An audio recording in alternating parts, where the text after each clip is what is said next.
puppetry. Oh, oh, puppetry.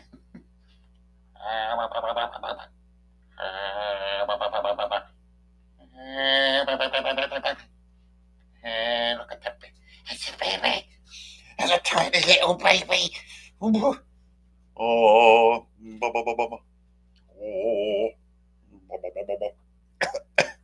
uh, it's a tiny baby. Oh,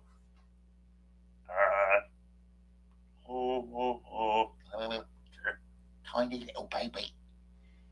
Hey, look at that little baby. It's tiny. Why? Why waste time on introductory noises that make no sense? Greetings, programs and programmettes, game designers, players, artists, writers, designers, just ordinary folks. Welcome back to Runehammer. I'm Hankering Fernail, that's me. This is Drunkards and Dragons. Everything you see here, all of this blazing white light is the white light of D&D. Oh yeah, and we're playing it. Make no mistake. This isn't just heretofores and maybe ifs and erstwhiles. I don't really use the word erstwhile, but I don't use ostensibly either. So, all right. Got a little pet gnat here in my glass for Friday afternoon. Now, whether you're here to learn about more ways to play D&D just a little bit more better, you're just hanging out, or maybe you're blowing off your work on Friday afternoon, welcome. Welcome back to Runehammer. It's good to have you. You are wanted. You are needed. You're seen, and you are appreciated. Now, I got a problem here. I got a problem. I can't see my chat. I can't see my chat. There it is. Oh, yeah. Oh, now I can see my chat. Well, look, what are all these comments in here already? So you have to open the chat window. Kuchigari throwing down with the Huff 2K. Thanks, dude.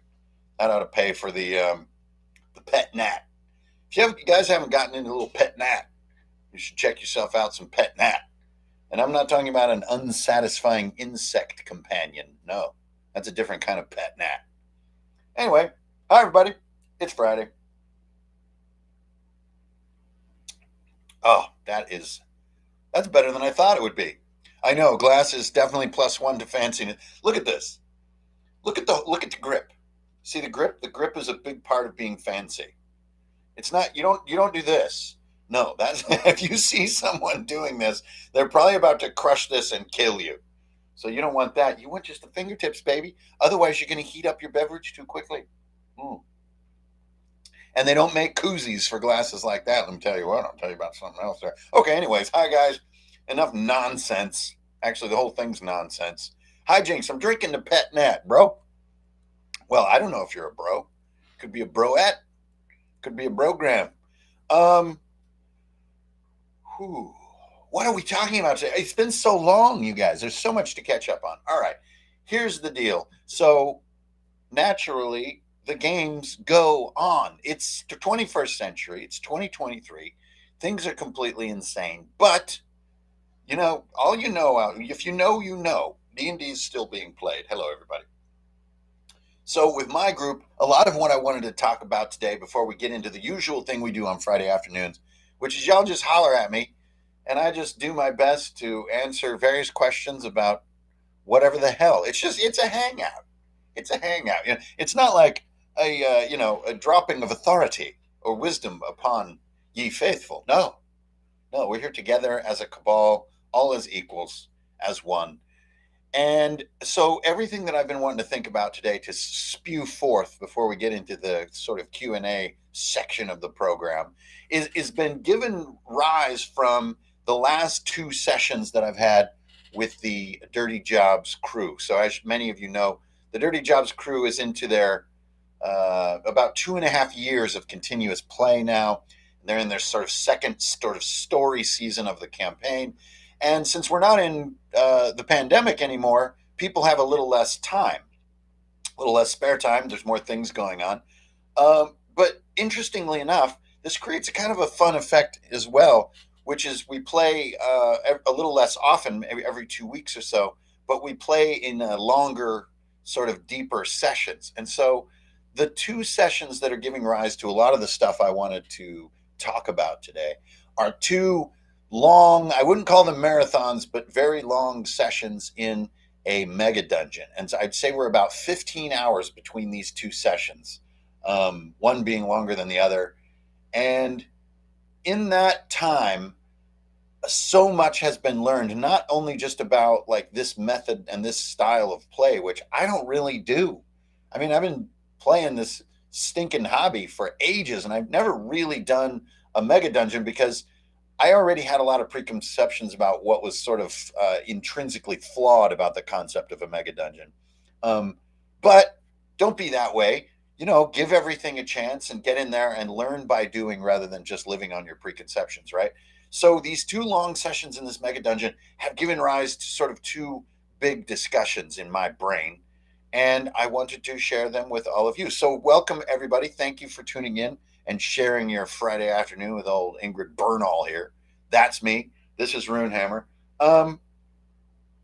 So what are these revelations, these deep thinky pants that are being donned in the light of mega dungeon play? Well, before I get into that, let me share with you what has occurred. Okay, so as many of you know, following the Dirty Jobs campaign, they are on a somewhat risky and time-limited search to basically destroy the supreme sire of all vampires in their world, to instead of save one vampire at a time, because they're trying to save especially this one girl, instead they're going to try to save all people who have been afflicted by vampirism in one fell stroke. Now, a lot of you know the sort of what mythology, I guess, the folklore of vampires is that when your sire, the one who converted you into a vampire, the one that whose blood you drank, right, that changed you, when that creature, that child of the night, that eater of blood, that killer of mankind, the thing that dwells in the darkness,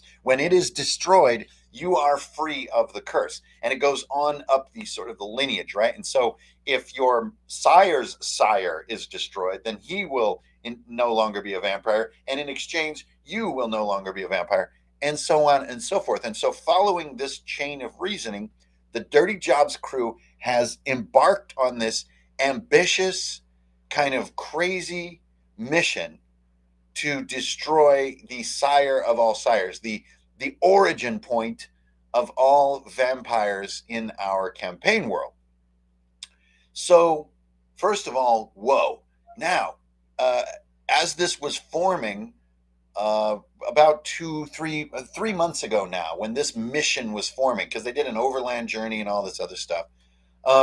Yeah, it is. It is the transitive property of vampire sires. Thank you very much for that, Lee. That is a perfect way to put it. As this idea was forming, me as the game master, I had to give them some answers, right? So just about 2 years ago, the players discovered this sort of secret of our world called the sleep experiment. And in this experiment, this blood was harvested, which was the origin of all vampirism in our world. This is about 2 centuries past in their timeline. But the way that this blood was extracted, I didn't want it to be just like, yeah, there's like a super old Dracula guy. That didn't seem cool enough. And so the idea that I wound up at is there's actually this sort of thing. It's I'm not even entirely sure that it's a creature, but it's sort of an entity that is sort of referred to in folklore as this kind of river of blood that's deep underneath the world.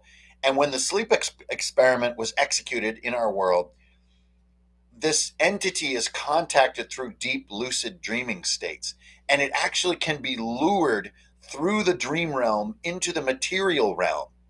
And when that happens, they like manage to like basically scathe it with this sort of magical weapon and take a few drops of its blood.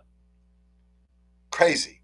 And from those few drops of blood, it's sort of distilled into these little vials, and that was the opening set. And then they had a couple volunteers who, as usual, in a sort of a misguided super soldier program, took this blood and became the world's first true vampires. And so you can go after these sort of ancestral vampires. There are, I think, 5 of them in our world. Only 3 of them are known.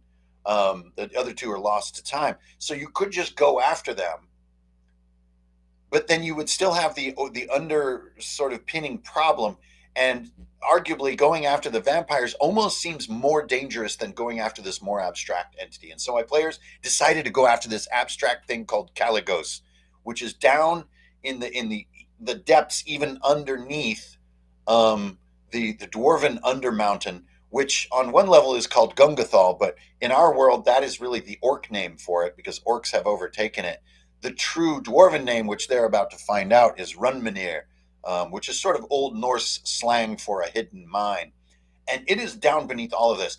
That is their destination. Now, to get to that destination, we began by playing into the Gungathal Mega Dungeon and playing as tightly as we could to the book. It's a little difficult to do this. Just let me start off by saying, if you're playing with terrain and miniatures, because you don't really know which direction players are going to go or what kind of random encounters are going to pop up or what the contents of all the rooms are.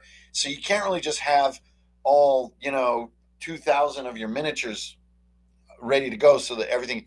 So it actually is a little bit difficult to really just right off the top to run a mega dungeon just right out as it is in the book. Even it feels cool, right? Like all of us who play D&D have always sort of fantasized about this in some regard. It's like we're not only going to do the Temple of Elemental Evil, we're going to do it page by page. We're going to be able to tell somebody 10 years from now that we did that as it's written. That is definitely a cool flex if you're a hobbyist.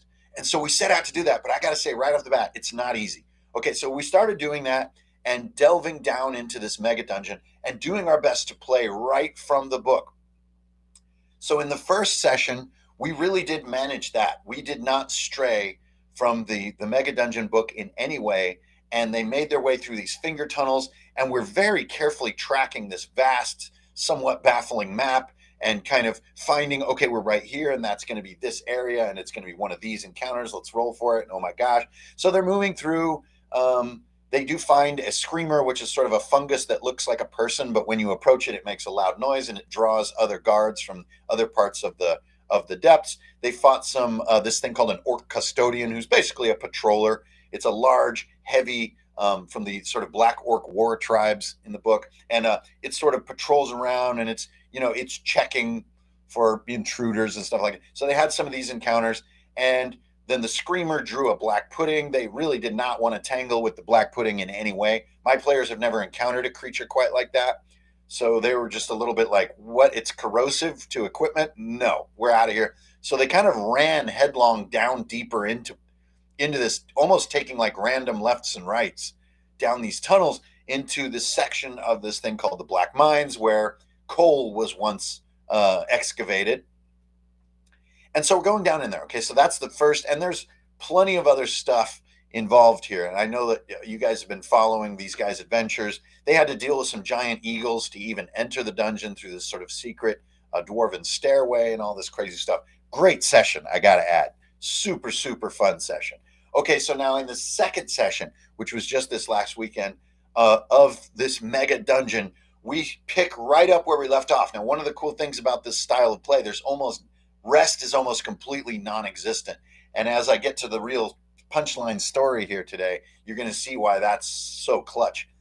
But it's a constant state of threat when you're in a place like this. So there's just really no rest. And that's a big part of the fun. Okay, so we pick right up where we left off. They go into this room and it's sort of excavated out, and there's sort of too many bugs on the floor, like there are beetles kind of digging in this sort of coal heavy soil. They're kind of like, that's not good. They can't really turn back because they have a band of orcs that are searching for them in this main corridor. They can go forward. There's an exit, but they'd have to cross this room, and it's dark in there, and they kind of feel like there's a shape over there by the wall. So they start exploring this room and start kind of picking at it a little bit, and ba-boom, this encounter unfolds. Now, right here, I'm looking at the book, and we're in kind of a gray area as far as the book is concerned between the Black Mines and going down into some of these deep rivers, which my players want to use to quickly navigate deeper into the mine. They don't want to walk the whole thing on foot. They want to go by canoe down into the depths of the earth, which on the one hand sounds really dangerous, but on the other hand sounds fast and easy. I mean, Fellowship of the Ring, am I right? Anyway, so I'm kind of in a gray area as far as the book goes. And also, this night has a really epic and cool feel to it. So, right off the bat, I kind of just have my own encounter that pops in my head. And I don't know why. Partially just because maybe it was, I had, maybe 75 minis in a little tote in my case because we play at my friend's house, not at my house. So, I don't have everything. And just a glance at the minis, and I was like, oh, that'd be kind of cool. So I just kind of came up with this encounter, and it's basically an Umber Hulk who is a spider herder. So you know how people herd sheep? Well, Umber Hulks in abandoned mine spaces, they herd spiders, like cave spiders are kind of like their livestock. But Umber Hulks, as we all know, have a slight sort of level of intelligence to them, definitely reflected in the hypnotic gaze power that all Umber Hulks are so well known for. And so basically, in the dark of this sort of coal excavated room, there's this Umber Hulk who is kind of gathering up these large cave spiders, right? And so the battle is joined because my players really can't go forward without battling these things, and they absolutely can't go back. So they basically try to quietly dispatch these foes. No screaming and yelling, no explosions, no stuff like that, right? And sound is an issue here. So no battle cries, no yelling across the. And it was great because my players are just like hyper aware of this element, barely even using like a torch, because they didn't want to give away their position. So this battle is joined.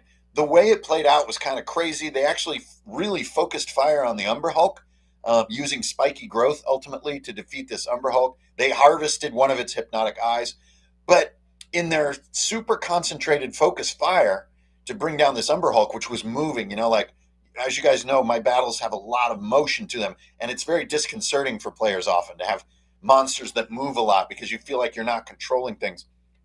In their focus fire, they kind of neglected the spiders a little bit, and these wimpy little spiders, just because of the way the dice played out, really became a super challenging fight. So they're battling these spiders, and they're like, there's got to be some other way out of here. We got to find like a fissure. So that, the Umber Hulk didn't come from nowhere. And so sure enough, they find a crack.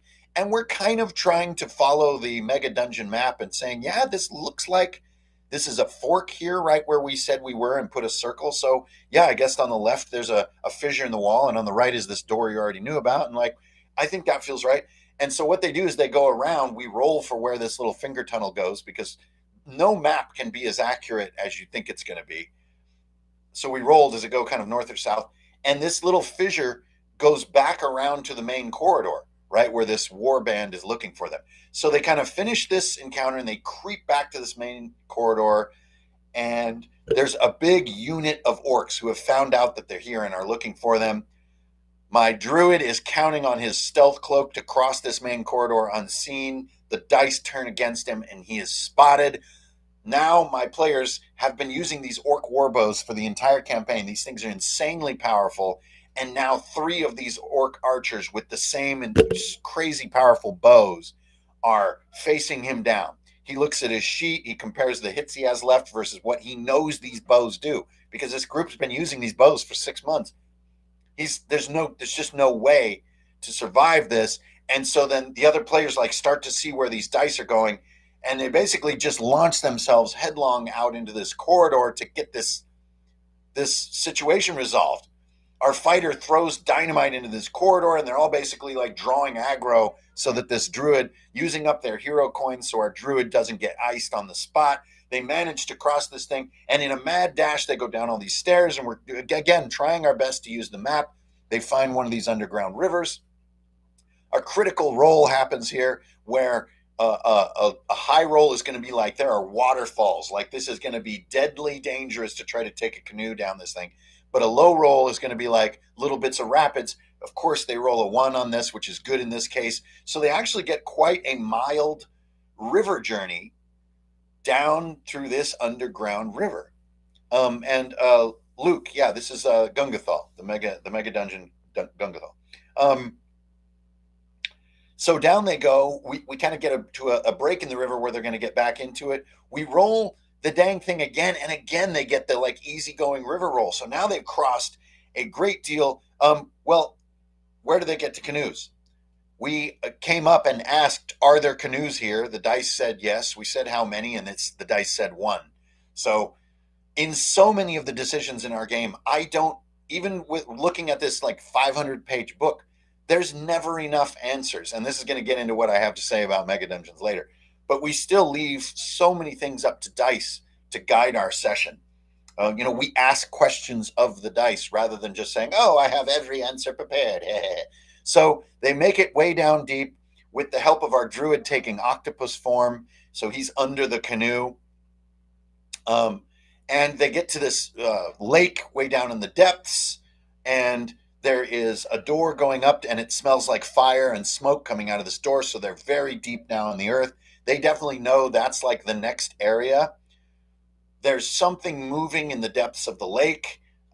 The noise that they've made of arriving has alerted whatever is in this sort of fiery room.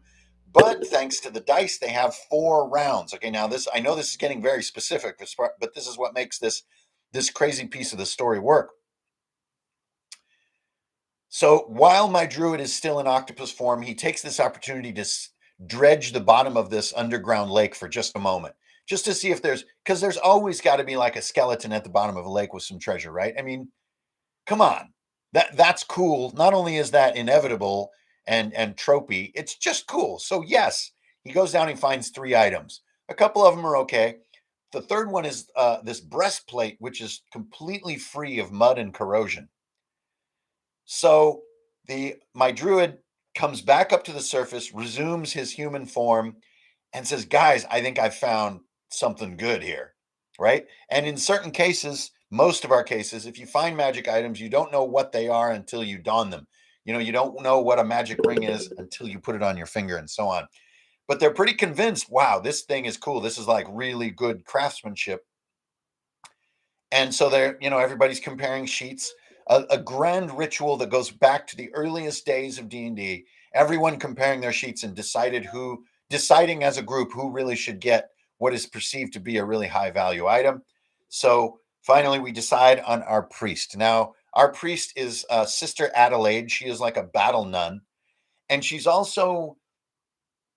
really like the most morally pure of our group, which is fitting for a priest, right? She refuses to ever defile corpses. She's always consecrating the dead and blessing those who are suffering. And it really is, and refuses to steal anything. It's just lawful good and plays it well and is a beautiful player and a beautiful character, right?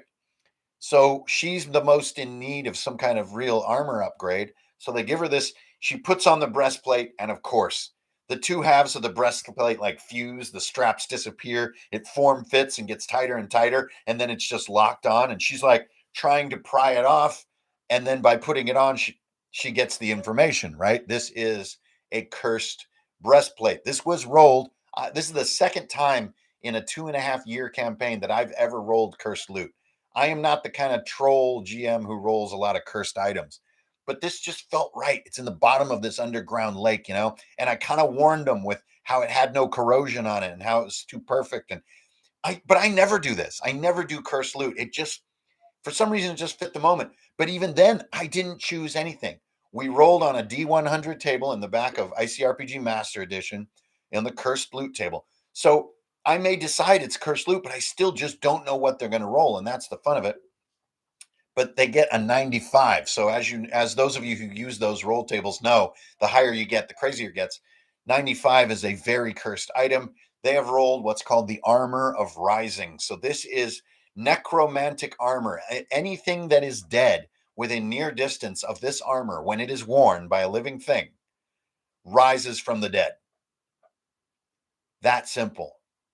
So it's like a necromancer's dream, but it's a priest's ultimate nightmare. Also, it's a nightmare for the group. Imagine you defeat an enemy, you kill a foe, they fall down, and if the priest is anywhere nearby, it rises again as an undead. Like, this is a horrible, horrible situation.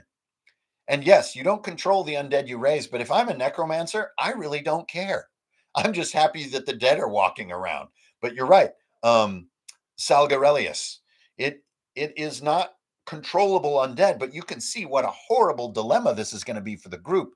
But even more so, the dilemma is spiritual and existential for Sister Adelaide, this pure-hearted nun who is now an abomination. She's like a dark demigod with this thing of undeath. And my player who plays Sister Adelaide, it's slowly dawning how bad this really is. So, again, following the entry, it takes a critical success strength roll to peel this thing off. So I figure they don't have time. Something huge is coming up out of this lake. This fiery room has been, they hear movement in there that's coming their way.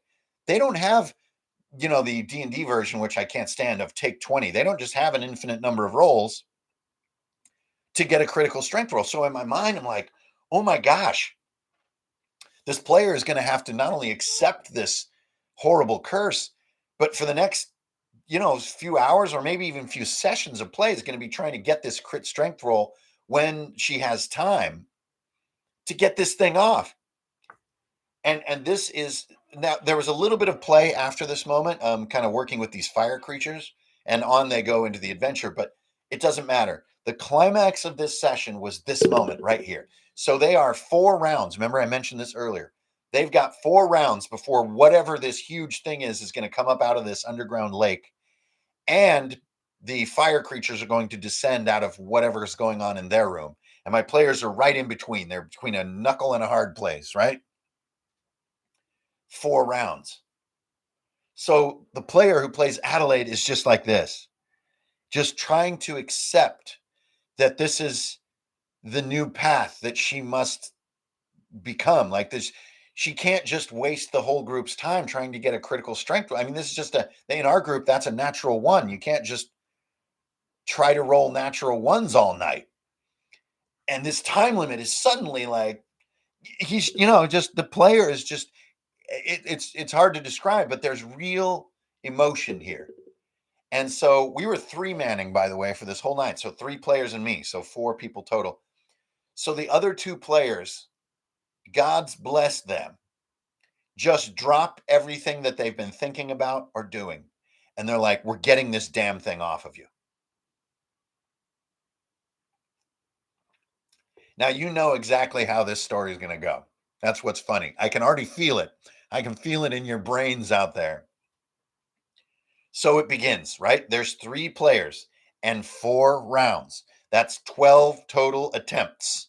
So we get a D20, we get a D20, we get a D20. No critical strength. We get a D20, we get a D20, we get a D20. Still no critical strength roll.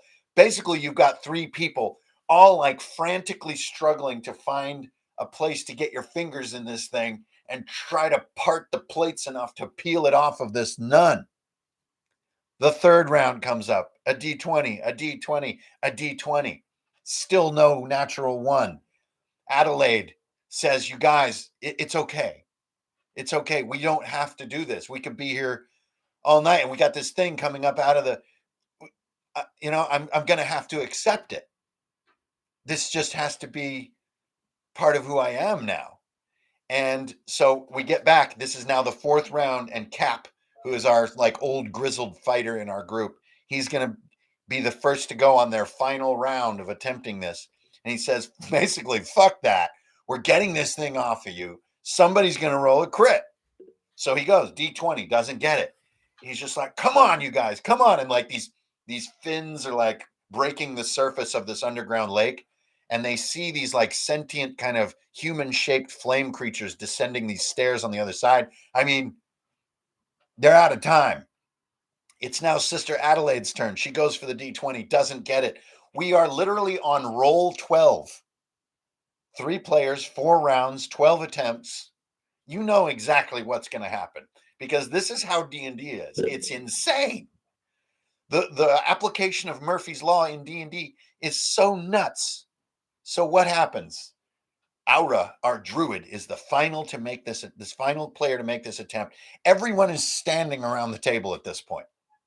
On the one hand, if he makes it, they get the armor off and they can basically run into the sort of fire creatures and deal with that because whatever's in this lake is massive. It's like as big as a sea dragon or something. I don't even know what it is. We're going to have to roll for it. All we know is it's big. On the other hand, if they fail, what do? I guess they still continue, but the morale of it, just the pain that Adelaide is feeling, it's just, oh my God. But what happens? natural fucking one on the 12th roll. The final chance to get this done. Insane. So, of course, the room explodes. We all get a piece of pizza. Everybody takes a break, get a beer. Holy crap. There's a lot of yelling. Unbelievable. So they keep the breastplate by like tying it up with these ropes. They keep it maybe for later. And they charge up into this fire room to escape whatever this sea creature is. And there's some more play after that because we played well into the wee hours. It was quite a session.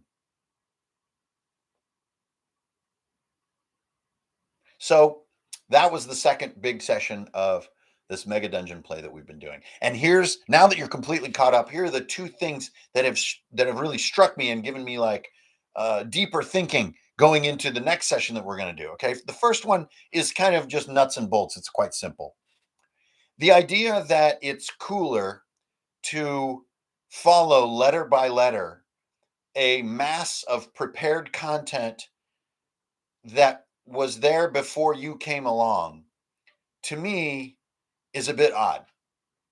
I guess what it does is it presupposes that if you play it exactly as it's written, you'll have a set of standards to talk about with others that could be directly compared to their experience to playing the exact same content, right? Like a video game. So you play the third level in Sonic the Hedgehog, and I say, hey, I beat the third level. You know exactly what I'm talking about, and you can get in there and try to beat the third level. That, I guess, is the appeal of trying to play a massive hunk of content like this exactly as it's written. I feel like that appeal falls vastly short of the appeal and the intuitive fun of things growing and changing as you play, according to the rhythm that your players and some random elements create. And in my mind, even thinking that something pre-prepared could match the surprise and excitement of things that are unfolding in real time is a bit misguided. Now, I'm not coming down on, massive blocks of designed content. They are super fun to read and think about, and they spawn millions of ideas in gameplay. So I never want to slow anyone's creative, output down or say, poo poo on this or poo poo on that. But as far as what actually happens at the table, I think that the power of what feels right and what the dice suggest and where the players take things is vastly more interesting and exciting and rhythmically sensical than methodically plotting your way through a sort of a phone book of pre-made right and left turns with, encounters and stuff like that. I didn't know this with any veracity or any real opinion until putting a solid 15 hours on it. And so I don't really want to, say this as, hypothetical or as a theoretical opinion. This is a retrospective opinion based on, delving quite deep into this stuff. And yeah, I think, Irvok has a point here. There's tremendous value in these kinds of publications and these kinds of creative creative creations. Wow, welcome to Runehammer, where you get the real vocabulary. But these creations have tremendous value because they're just brimming with fun ideas, right? But as far as the actual execution at the table, I'm afraid that there's too much crazy flim flam for me to be contained by something that's pre-made. And so I just wanted to share that. It's not an opinion on what you should do or what's best or worst or anything like that. It's just something I've discovered because I never really tried this. So now I can say it in a retrospective fashion, and that feels good. It's like another little Girl Scout badge on my sash that I feel good about. I really gave a rock solid try to a mega dungeon, and we'll still be in there.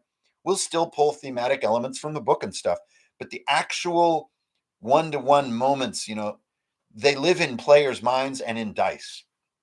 Okay, that's opinion one. The second one, and something that I really wanted to talk about, is this holy grail, or this kind of magical dividend that we seek in our hobby, which is honestly quite seldomly achieved, and it's real, tangible emotion.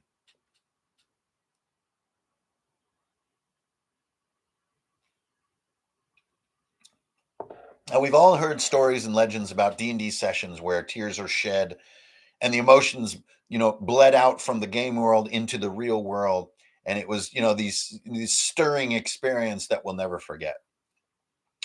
As much as we've heard those legends, I do think it happens quite seldom, especially in the sort of grind of the role playing hobby. Maybe you're just playing campaigns. You got a couple games a week. Maybe you get a little bit tired of like standard fantasy, so you roll up some sci-fi characters, and then one guy, just bought Cyborg, and so you want to play like a session of Cyborg, and you kind of just cruising along, and you're making characters, and we're rolling dice. Oh, now we got this new rules, the thing that we're doing, and you kind of it's great and it's fun, but it doesn't necessarily get you by the heartstrings, right? And so I really think that it happens quite rarely. And the reason that it happens so rarely is not the grind of the hobby. And this is kind of what I want to talk about. And I guess this is a little bit of an opinion piece here. Um, this is kind of this is what I think is going on kind of piece. So we have a lot going on in our hobby right now that almost like puts us on guard in a way. The last 5 years on Earth have been crazy. I mean, it's always a little bit crazy here on Earth because human society is a little wonky and chaotic. But the last 5 years have really introduced a level of cognitive dissonance and of almost like daily sort of anxiety denial, right? Like there's a lot of stuff to be anxious about in the world right now. And we all have different, lists of what these things may be and the way that they're presented to us. And we can't really fixate on them too much because it's kind of scary. So you actually get this habit built up, and I think we learned this habit too in during COVID, which knows we kind of had to like control our anxiety about how bad things were going to get, and like if what's really going on here, and we, got a little bit on edge with it, got a little bit frazzled, and then I think you also introduced this kind of this wave of like sensitivity, right? And Professor Dungeon Master's new video has a quite thorough and good discussion about appreciating people's sensitivities and their so-called triggers and stuff. And all that is indeed important, but it's much more of a discussion nowadays than it used to be. So when you put these things together, what I think is going on is like we're a little bit frazzled from the world right now, and it plays over into less sort of emotional availability just day by day, especially when you're at the table with your homies rolling dice. That's when your emotional availability, you're not there to, release deep emotions. You just want to roll some dice and eat some Doritos, right? But in fact, that willingness to let those emotions flow and to be vulnerable is the sort of the doorway to some of this legendary stuff that we hear about in these mythic stories of D&D sessions. And I think what's a little bit of a bummer is that the world has like put some walls up around us, and they take the form of either keeping your emotions at bay because it's a habit you learn day by day, or they take the form of sort of sensitivity. People have like real trauma stuff and they don't want it brought up during their fun time, which may be D&D, right? And that should be respected. And so between those things, there's this kind of awayness or this holding at arm's length. And I really think that prevents access to some of these legendary moments that are often told of and are dreamed of in the hobby that we do. And I actually kind of directly disagree with you, Twix. The big old badass does not control the emotions. The big old badass knows that they're in a safe place with friends and that they can emerge safely. And this is what I watched happen with this goofy, cursed item. I mean, imagine all this preparation, all the story, all the different layers of adventure that are happening right here. But the climax of the story is of the night is not any of that. It's really the climax wasn't even the rolling of the natural one. The climax was this moment, right? When Adelaide is realizing, oh no, oh no. Not oh no, I got hit with a lot of damage. Not oh no, I'm stunned for 3 rounds. Not oh no, I don't have enough player options at level 4. No, it's existential. It's oh no, I'm going to be an agent of darkness. That is just not what I want to be. And like, and when that feeling hits the table, it's immense because you've got someone who's openly just letting those emotions out. And so I think Mono asks the inevitable and brilliant question here. How do you encourage that kind of play? I think you can cultivate it, but you can't plan it and you can't set it up. You can't alley oop this kind of stuff, but you can cultivate it. And I think you cultivate it by working on it in yourself as the GM and as a friend. And so as you're recapping, right? GMing, half of all GMing is recapping. Every turn that happens at the table, the GM throws down a quick recap, right? So let's say a guy comes up and attacks with his sword, the most boring turn in all of D&D. Yeah. And then you as the GM go, okay, you came up, sliced his chest open, and then you back up and you're in your ready stance. All right, you're next. What are you going to do? That's a tiny little recap. But what you're doing is you're spotlighting and you're lifting up and you're making it slightly cooler than it was 2 seconds ago. And you're going to do that same thing when it comes to emotion. And that is to say, holy shit. So right now, you're like, you're right in the confluence between your character being perfectly good and holding the line of moral truth this whole time, and now facing what's unfolding in front of you, which is this crushing realization that you will be an agent of darkness, that it's unavoidable. You see, everything I said is exactly what my player just said, but by recapping it, you just lift it, and also you go ahead and let yourself kind of do this. Oh my God. Oh. Okay, so you guys really, this is the GM talking. You guys realize the stakes here. The stakes aren't just, do you get wounded? The stakes are we've got a person's identity at stake. And doing that eye contact and looking around and inviting people with your empathy to go ahead and feel it. And you can't do this stuff all the time. But you can cultivate that emotional availability by like seeing it, lifting it, and repeating it. Just like you cultivate all kinds of things in players as a GM, the way that you spotlight them and the way that you celebrate them is always by recapping what they do and adding just a little more of whatever it is they're offering the table. And to me, I think this is one of the most underrated and underpracticed GM skills out there. There's so much work put into where this corridor goes and how does this monster going to heal if it gets hurt too much in the first round? And I need an explanation for where all these goblins are getting their food source. And, well, what is this NPC going to say if they're asked about the treachery in the castle and all this kind of stuff? All that stuff is still awesome. But yeah, Brian Smith, very well said. Modeling the desired behavior. So if the desired behavior is to be emotionally safe and open at the table, I don't think it's necessarily done by saying, okay, anybody here have anything they really don't want to talk about? Now, maybe that is important, especially if you don't know the people you're playing with. I guess you call them safety tools and stuff. I've got nothing against that stuff, but I play with good friends. So we kind of know those things about each other and we don't need to discuss that. So we're past the point of like, I hope no one gets offended or feels traumatized. That is definitely important. And that should be part of all tables, but that's not what I'm talking about. I'm talking about emotional safety between people. That is a whole nother level. Even good friends who've known each other for years, a lot of times don't do this, especially with like dudes. I've found that a mixed group of genders is almost always the most emotionally available.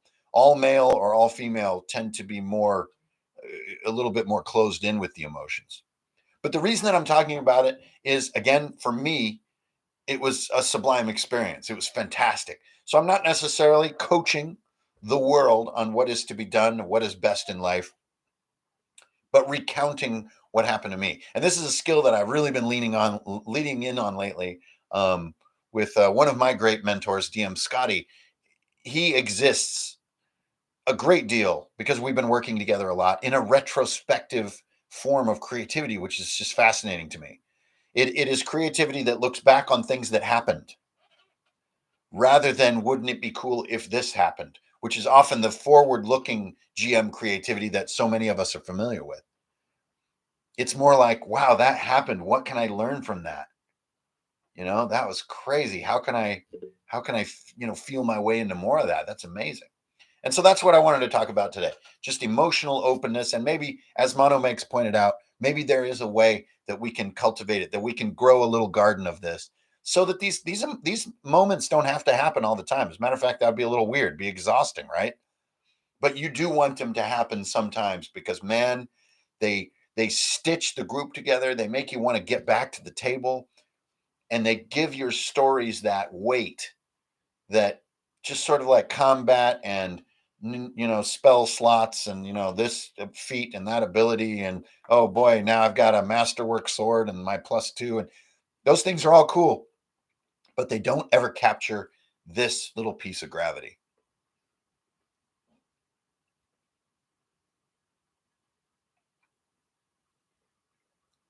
So after 15 hours of playing Mega Dungeon style play, very location driven play, as Ben Milton would call it, those are my two really sort of introspective revelations so far. So it's super fun to share them with all you guys and give everybody an excuse to blow off whatever they were doing on Friday afternoon and come and hang out. So if you have a question to keep this discussion going this afternoon, remember, just put the word question in all caps, throw it down in the comments. I'll do my best to jibber jabber about it, and we'll hang out a little while longer and get out of here and go live our lives. But let's jib jab and finish this pet nap. This stuff is great, by the way. Everybody should get into the pet nap. See there's now that's a piece of advice you can take to the bank. You're gonna want some pet nap. Oh yeah, nothing wrong with plenty of time for work and life. Yeah, it's Friday afternoon. Come on now. You gave OSE an entire campaign and now ICRPG. Did you? No. Dungeon World was really like an academic effect on me. I love the way it was written, and I love the way that Adam Coble did the thinking in that, and Sage Latora. It was the thinking that really affected me deeply. It never really got it in its true written form to the table. It wasn't an issue. It was how it affected everything I was doing that was really its impact upon me, which was no small thing.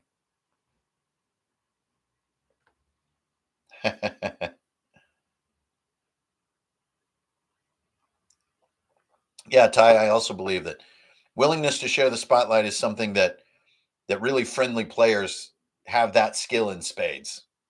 And honestly, without it, I don't even know how games survive at all. Sharing the spotlight and helping each other, no matter what the cost, is the magic. And when it doesn't happen, the magic fizzles, in my opinion.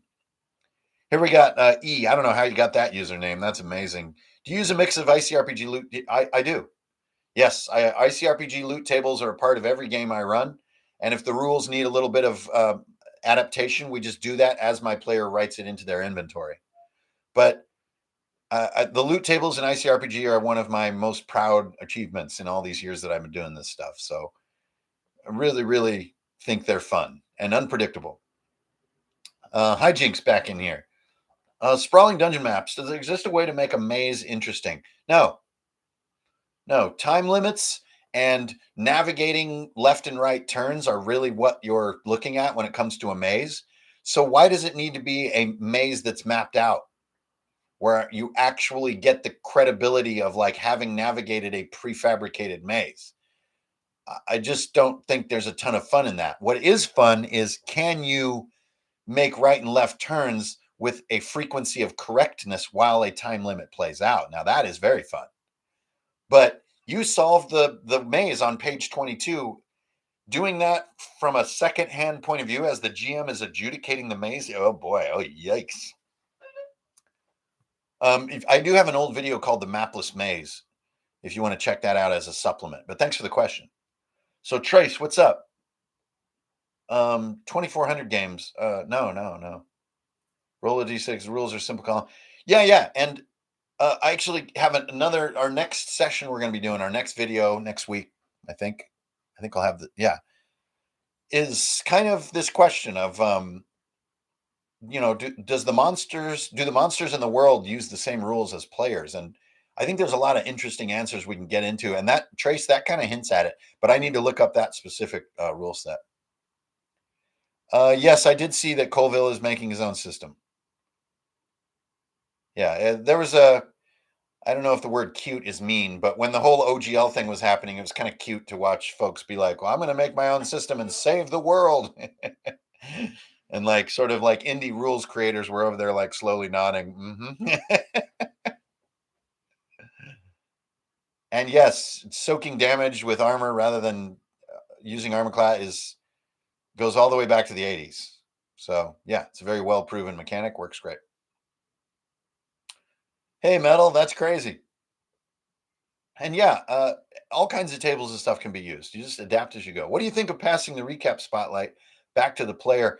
I know that people that do that, we don't have that artificial of a thing. I know, you rolled a quit, explain it. We don't really do that. I think we're just so in the flow of our narrative, we don't really need to do that. It naturally kind of pings back and forth. So it's both the player and the DM, but we also like to keep things trucking. So I am not a big fan of like lengthy spell descriptions and lengthy kill descriptions. I also don't think celebrating a kill is very cool. A kill to me is one of the least exciting things in D&D. So giving it extra time is not that interesting, but moral dilemmas and stuff are very interesting. Here's Hunter coming in. Do you have a rough timeline for the new fiction? If you mean my horror anthology, no, I don't have a timeline, but I'm aiming, yeah, it'll be done at the beginning of next year. If it's not, then that's a little crazy. I'm writing about a story every 2 to 3 weeks. So I'd like to get maybe 15 stories into the book. Yo, Frank, what up? I'm a player in a campaign. Lucky you, man. That's awesome. All new players and murder hobo stuff. Oh, fuck. Be buzzkill. Be preachy. Murder hobo stuff is wretched. It goes nowhere. It's gross. It actually speaks to vile cravings and appetites in those who do it.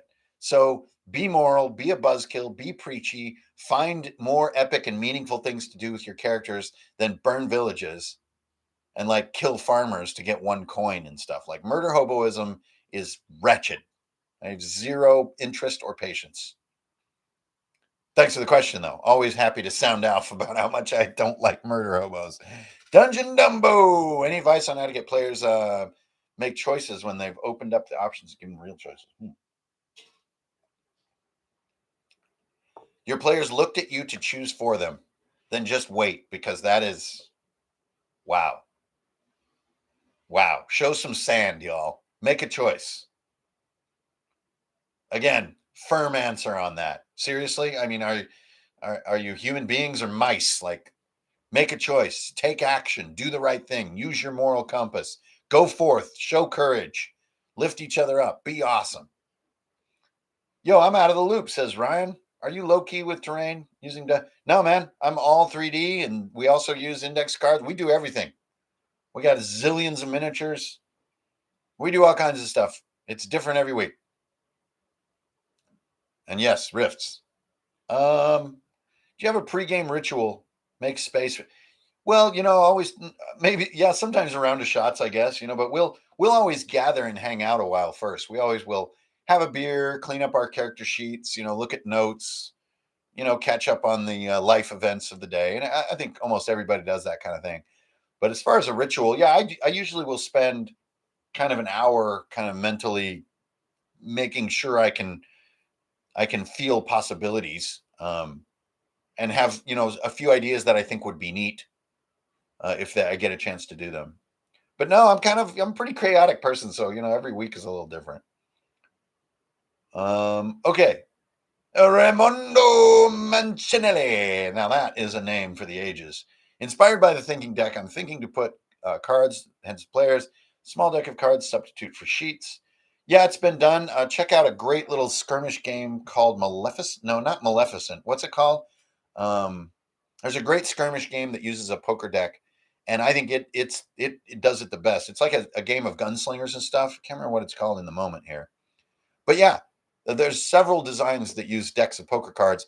There's one little problem is that sometimes you do get into a board gamey vibe if you're not writing things in a notebook and actually like tracking your inventory and your ideas and your moments in a notebook like a true RPG.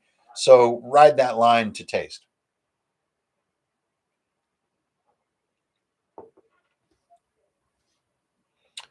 Sagarelius is back. How much time should player waste on backgrounds? Well, you have a bit of an implied editorial in the question. How much time should a player waste on a background? That's a bit strange. I think that's just do whatever's fun. I know everybody makes fun of the player with the 3-page backstory.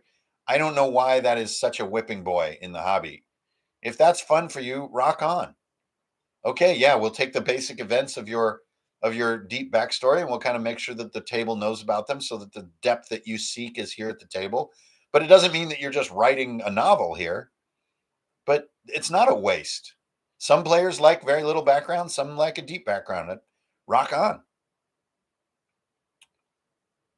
Oh, Malifaux, that's it. Twix, thank you. That's the one. So for the poker deck question, Jeff, definitely check out Malifaux. That was a real tongue twister.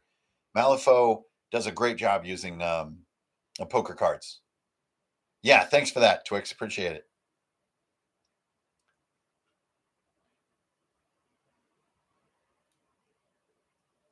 Yeah, I mean, as far as enforcing the consequences of murder, I would just be like, guys, I don't want to play. I don't want to play if we're doing this murder hobo thing. I hate it. It's gross. Have you seen inventory management of Mouse Ritter? Yeah. Yeah, it's cool. I really don't think there's any need to port things or be complicated about anything. We usually just do 10 slots in your backpack and 10 slots on your person. Just like in ICRPG, and just that's just how it is. If you need more storage than that, you need to use a chest or a house or something. What up, dude? Barn Bards. With the new Easy D6 books coming out, yep. Creativity over complexity. Do you fear that its ethos of simplicity will be impaired by additional books? Absolutely. If you want to play Easy D6 in the true spirit, the sort of convention spirit that Scotty initially created it, all you really need is the core book, the first book that is released. The second book is all quests. It adds zero complexity to the system. The third book adds a ton. So it is for those who have an appetite for more, who want there to be progression, depth, and a little bit of craziness in there, like almost a Pathfinder level audience member. So remember, just because the Pringles label says eat everything in this tube doesn't mean you have to do it. So inanimate objects have no command over us. So if complexity is added to a supplement of a system, there's zero mandate that you do any of that. And so no, it won't be impaired by the additional books. It'll just give it a wider throw for more diverse types of players. Here's Don coming in. 5-year-old sings Monkey Feast song from your junk video. Am I okay with it? I don't know. I don't generally think about 5-year-olds. Dungeon Dumb. Have you thoughts about Greg Gillespie bringing out his own rule book? No, I have no thoughts about that. Poe Panda.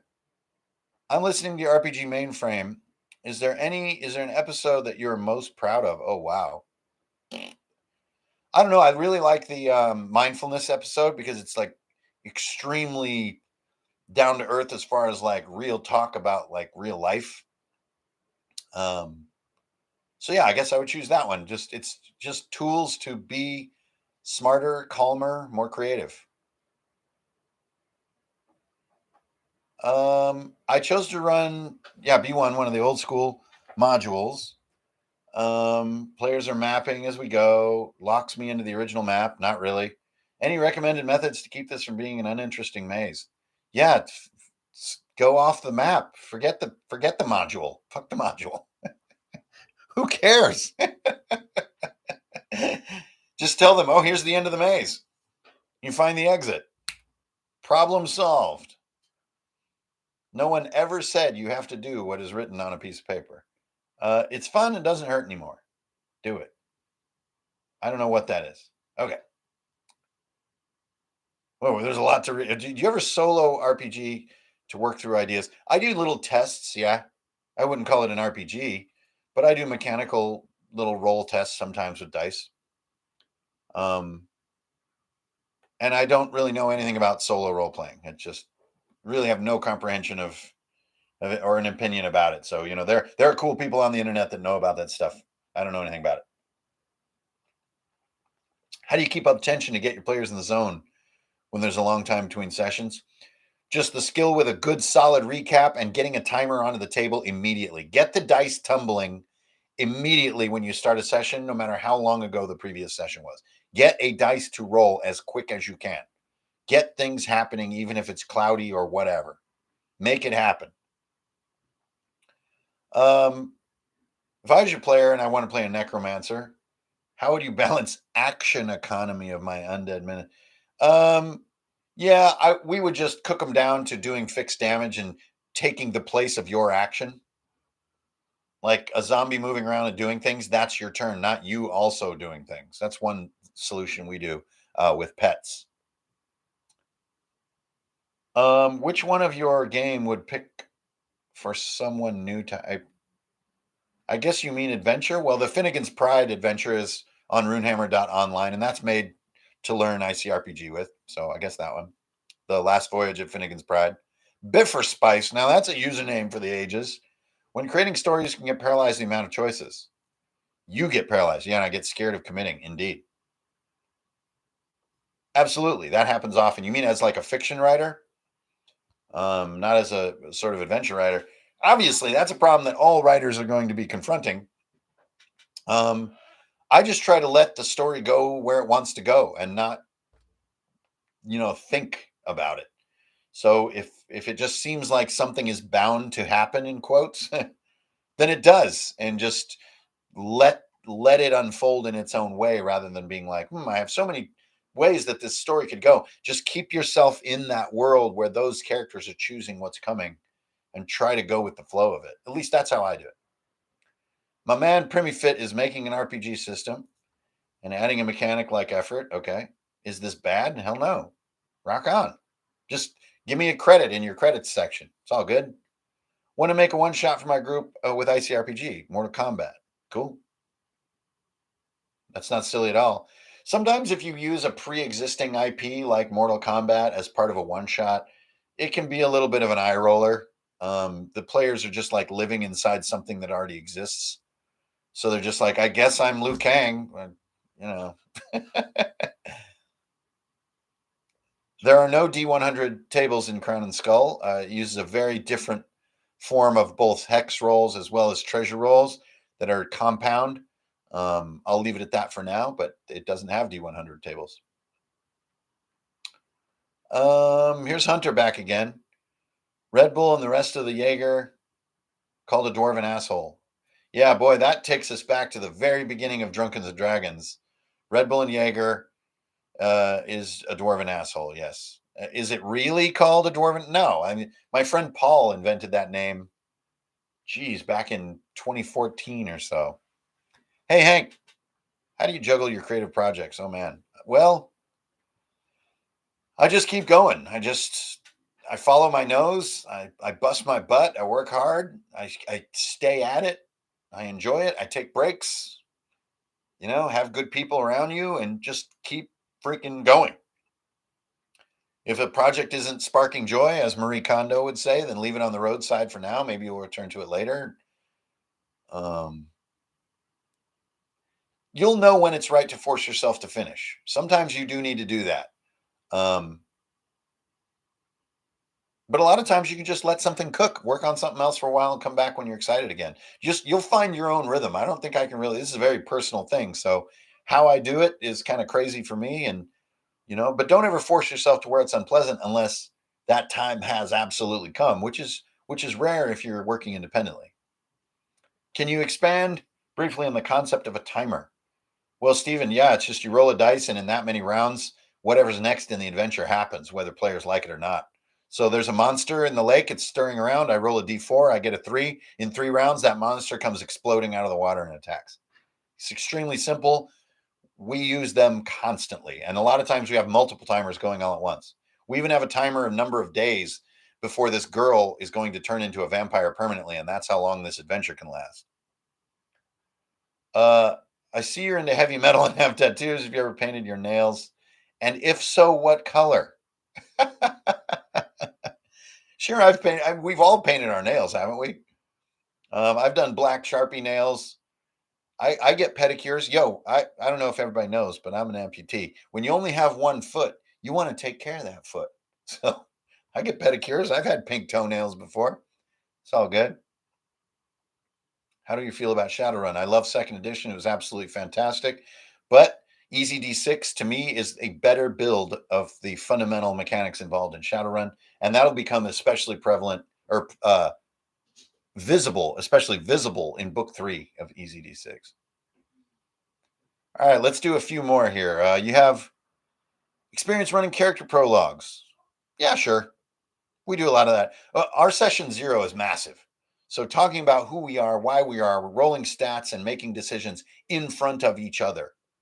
So I'm all about that kind of stuff. How do you do so many D100 item tables? Do you stole a lot? Ugh, no. You create it. And yes, it is hard. You've got to dig deep into your creative muscles and really follow the little flashes of ideas that you have and get them on paper. How do I do it? I mean, practice, hard work, determination. You can do it. I got myself a fancy D4. Cool. How often per session do you throw it? Constantly, constantly, constantly. When one timer runs out, another is rolled. The minute there's not a timer on the board, you get into that weird state that way too much D&D exists in, which is where there's no tangible time pressure and players are just doing whatever the fuck. I don't like that state in D&D, so I constantly inflict timers on people. Even in the bigger state of things, our campaign has timers. The dungeon is running timers on when things are happening. There's an immediate timer on monster tactics or the arrival of things. There are chase timers. There's all kinds of stuff. How long maybe an effect is going to last, all that kind of stuff. Sometimes we have, if you've looked at some of my photos over the years, we've had things where there's just a whole table is covered in various timers. It's crazy. How them Warmaker cards coming along? Warmaker is a bit on pause. It's very difficult. It's a little outside my central skill area. And then Easy D6 and Crown and Skull came up, and those are so fun and so promising that Warmaker's just kind of on slow cook. So next time I get together with a lot of people, we'll play some Warmaker again and we'll continue to refine it. But I'm not going to hurry that one. I want that one to be magical. Any advice for a 12-year-old GM who was ousted from GMing? I don't really understand that. That sounds like there's a lot of context I don't know about. Well, Suis Za, that's what this entire stream has been about. So maybe just when we're done, rewind to the beginning. That's exactly what we've been talking about. Have you ever had a player make their own class for? Yeah, constantly, all the time, all the time. What is Warmaker? Warmaker is right back here. See that stack of decks? There's like 9 different decks of cards. It's my war game that uses cards instead of miniatures that I've been working on for a little over a year. And yeah, one of the shattered stairs is the bookend right up here. It is. No, I don't know anything about 3D printing. My dentist is taking me to court. What should I do? Pay the bill?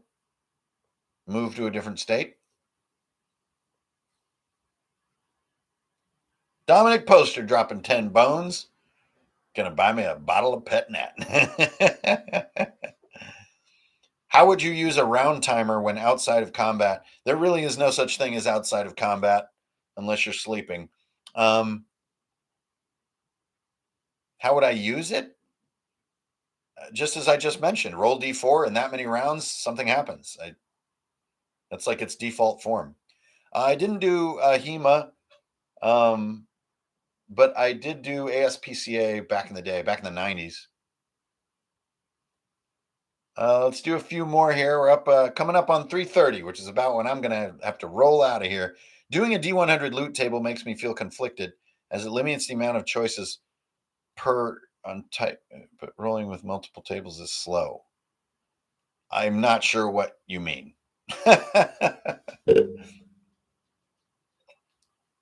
Don't worry about what kind of table it is. Weapons, armor, potions. Who cares? Just come up with 100 interesting things. Don't worry about splitting them up. It's hard enough as it is. Would you have any interest in publishing fiction if it was sent to you? Only if it was of a mind-staggering quality level. But within those confines, yeah. Any recommendations to run a race? Yeah, just think in time rather than distance. So catching up, passing, being pursued, being caught are all based on time rather than distance. Don't preoccupy your mind with distance in a race. It's more about time. Oh yeah, Sagarelius, thank you. So for those of you who don't know, my Facebook and my Instagram were both completely hacked into oblivion by a password bot that was changing my password like every 10 minutes. So I no longer have Facebook or Instagram.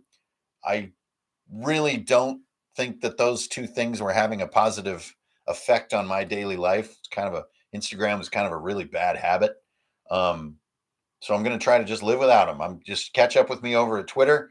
Everybody who is on YouTube, go find me on Twitter. I'm Hankrin Fernail. And it's that simple. We'll see how long Twitter can maintain its stability. Any plans for sci-fi EZD6? This is asked quite often. First of all, EZD6 is super easy to just make sci-fi.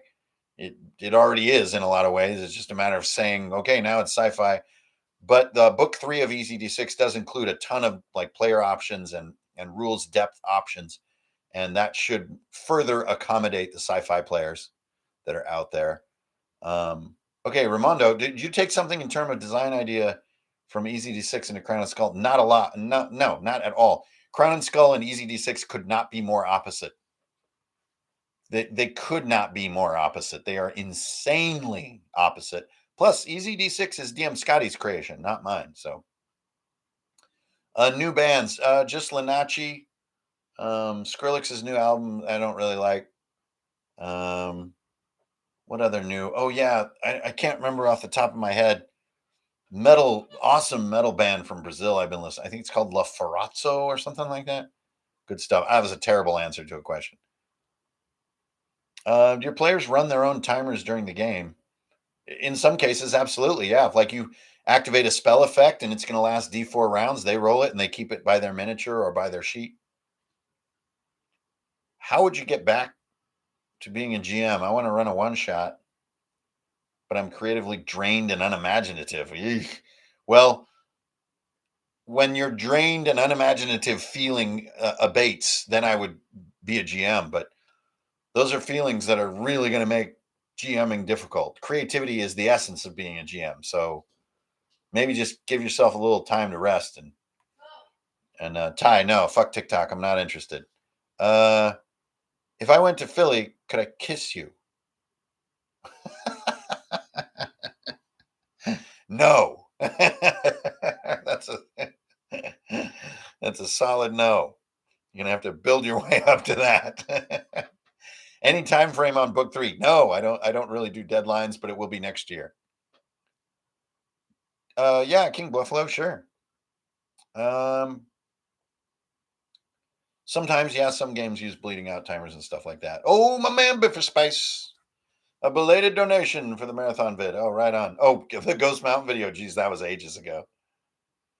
Okay, guys, that is it. Thank you so much for all your questions and for tuning in. It's Friday afternoon, so get out there and have yourself a good time tonight. Enough work for 1 week. Sheesh. Have yourself a good weekend. And remember the number one rule of Runehammer. Get out there, do one nice little thing for one person, something to make their week just a little bit more better. And in turn, they'll do it and they'll keep doing it. We'll make the whole damn world a little bit better place. And maybe we won't be so frazzled by all this chaos on this little planet of ours. So keep it real. Do not steal. You're always going to get a deal, y'all. I will see you on the internet. Remember, I got no Instagram and Facebook no mo. So hit me up on Twitter, find me on the Runehammer Discord, or just email me directly and let us continue this glorious conversation as friends. All right, you guys. So thanks for tuning in. Hit me up, and I'll see you guys on next time. Later. Boom, boom, boom, digga, digga, boom, boom, digga, boom, boom, digga, boom, boom, boom, boom, boom, digga, boom, digga, boom, digga, boom, boom, boom, digga, boom. Boom, boom, boom, boom, digga, boom, digga, boom, digga, boom, boom, boom. I'm all shook up.